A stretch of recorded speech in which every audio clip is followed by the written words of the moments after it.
Thank you very much, and wonderful to see everybody here today and so many people developing an interest in the management. So yes, I move now across to the therapy side of things, having heard, I think, a bit more in depth about some of the diagnostic criteria and the various other sort of coexisting conditions or comorbidities. My role is a physiotherapist, and I work primarily clinically in the hypermobility unit at the Hospital St John and St Elizabeth, and in my other role I'm an academic at University College London in the Institute of Child Health. And today I want to just share with you an approach to rehabilitation for people with POTS. And I suppose the other side of that, there will be a predominance towards those who have got some kind of underlying hypermobility, be it a spectrum disorder or Ehlers-Danlos. Integrating some of the POTS-related research in exercise, of which there's not very much, but there is something to help inform what we're doing now, our anecdotal experience, and I've got a couple of case studies to help illustrate the approach. I'm going to acknowledge right at the beginning the patients who are teaching us every day how to help manage this condition. They come, as Nick said, in many different presentations, and so each one presents a challenge. Dr. Nellie Ninnis has been someone I work very closely with, not here today, but I know she's also worked with Phil Fisher and Nick Gould and the rest of our team, and I think together we came up with an approach to handling and managing some of our more complex adolescent young people. And the rest of the team who works with us in the unit. Towards the bottom there, Inge de Vandel, who has been part of an international consortium and also helped us to start to write some guidelines for exercise rehabilitation as part of the UK POTS guideline, along with David Lowe and Professor Peter Rowe. So my interest in this area, the more complex side, I suppose, with the POTS was about 5 or 6 years ago when we started to get more complex patients presenting to our unit. The first thing was that this underlying joint laxity, the hypermobility, the joint instability, which we'd now understand as possibly being hypermobile EDS or a hypermobility spectrum disorder. Alongside that, I suppose the next thing to say was the persistent pain, persistent fatigue, and then this kind of pre-syncope, sometimes fainting, temperature dysregulation, the gastrointestinal symptoms, bladder, and these kind of allergies and rashes, what we seem to be thinking is some kind of mast cell activation. And the onset, and this is a slide that I've taken from Nellie, that we have some people that are kind of sliding into this condition over a period of time, often through adolescence with hormonal onset and some of the physiological changes, and others sort of falling off a precipice after an injury or a marked illness, who would develop their hypermobility symptoms may start to develop, but also their POTS and dysautonomia. So together we kind of came up with this kind of model to help us look multisystemically at how we'd manage our patients, because it is a holistic approach, and I think we've already heard that this morning. We have to tackle it from a number of different angles. So we kind of came up with these kind of spokes, and it helped us to explain to patients, and it helped us to understand ourselves. Now, we've not validated this scale. It's at the moment, it's a scale that helps us to understand, but we are in the process of trying to work towards validation, and we might get some patients who are more on the fatigue end, perhaps with a cardiac dysautonomia. There may be some mental health issues around anxiety, depression, and we might start to tackle each one of those different spokes.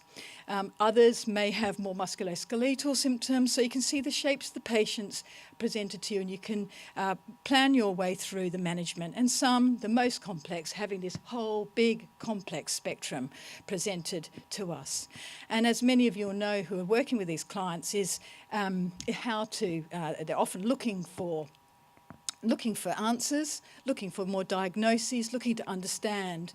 And I spent quite a bit of time in Nellie's clinic where she would say to people, you can either come and look into this grey door and we can keep on exploring these problems, or you can come to the blue door and start looking for some solutions.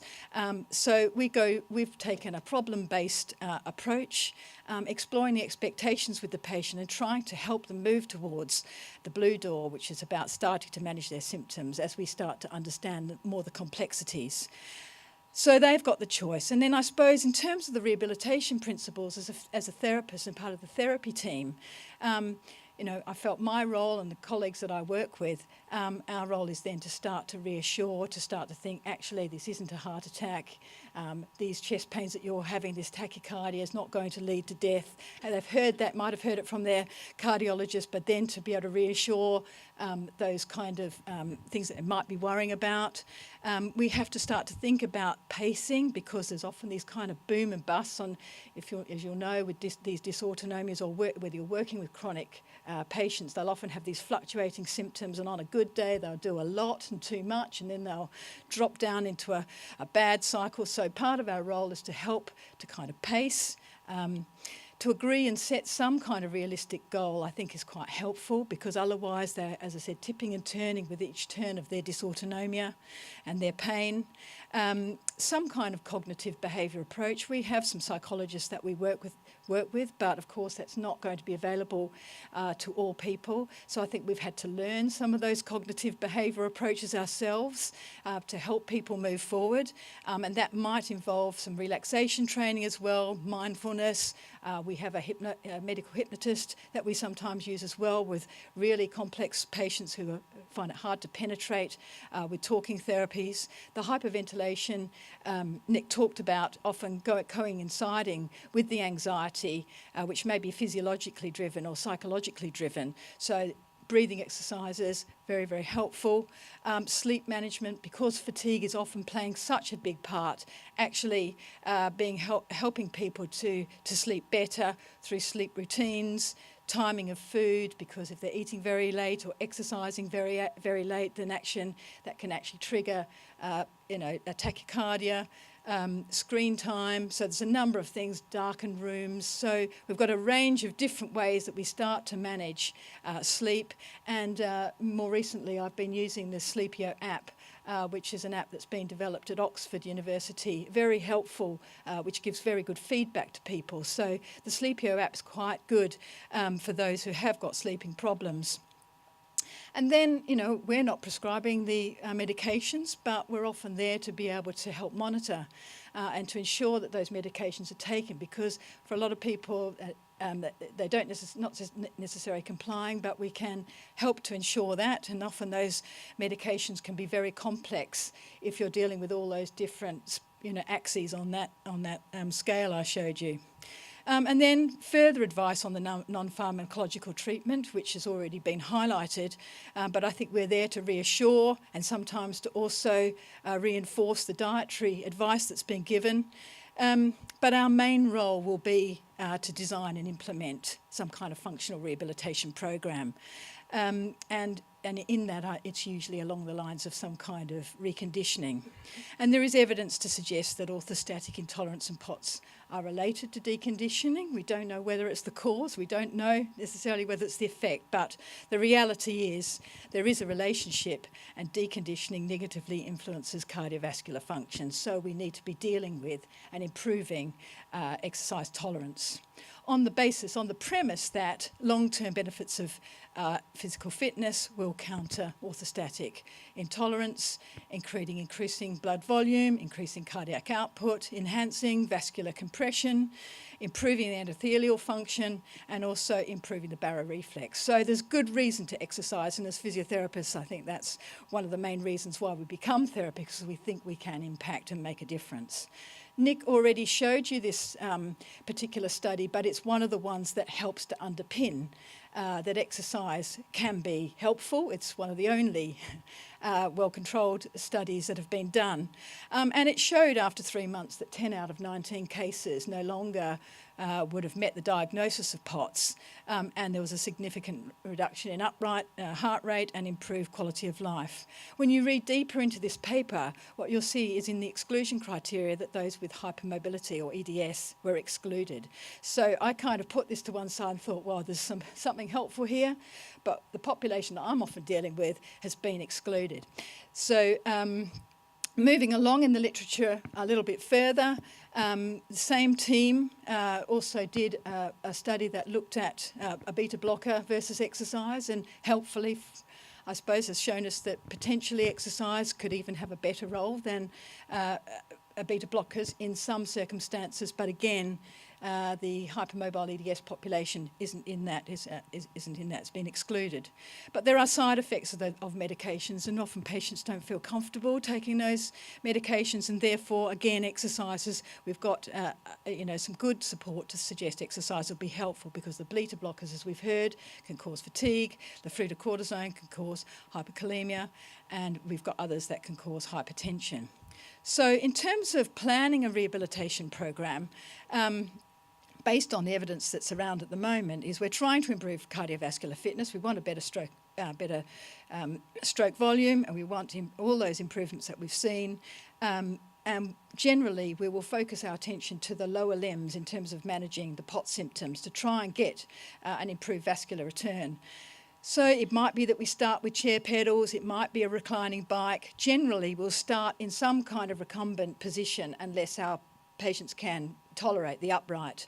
And that's really because the stroke volume response to exercise is reduced, and so people feel quite dizzy often when they're exercising. So they're going to feel more comfortable when they're in this recumbent position while we start to improve their fitness and then take them gradually up. The other side of the program will be to look at resistance training or strength training. We might be using body weight, we might be using weights, we might be using elastic bands. But just to take care here is that when you start applying resistance training, it does put more stress on the cardiovascular system, and then you can start to see issues with blood pressure, particularly if people are doing a Valsalva and actually they'll have an increased blood pressure, and then sometimes you'll get this drop in blood pressure as well. So we're very careful how we grade our resistance training. Now, there has a paper came out quite recently, this study by George et al., again showing us, actually gave us the intervention as well that might be useful for managing people with POTS. And it's quite very nicely showing that in the first month you do 3 to 4 sessions, you can work on resistance training once a week, and I've kind of color-coded this because they've talked about using a rate of perceived exertion to tell us how hard, how intense we can be working. And in the second month, you can move people into the upright, and in the third month, you can start running and going to a higher intensity and increase your resistance training.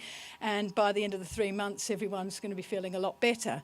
Now, that might be the case, and I have seen some patients who do very well with this when they haven't got all those other complicating problems. If it's a straight POTS patient, which there are very few of, but when they've got underlying hypermobility and chronic pain and sleep disturbance, actually this program, to be honest, I haven't been able to achieve this kind of outcome.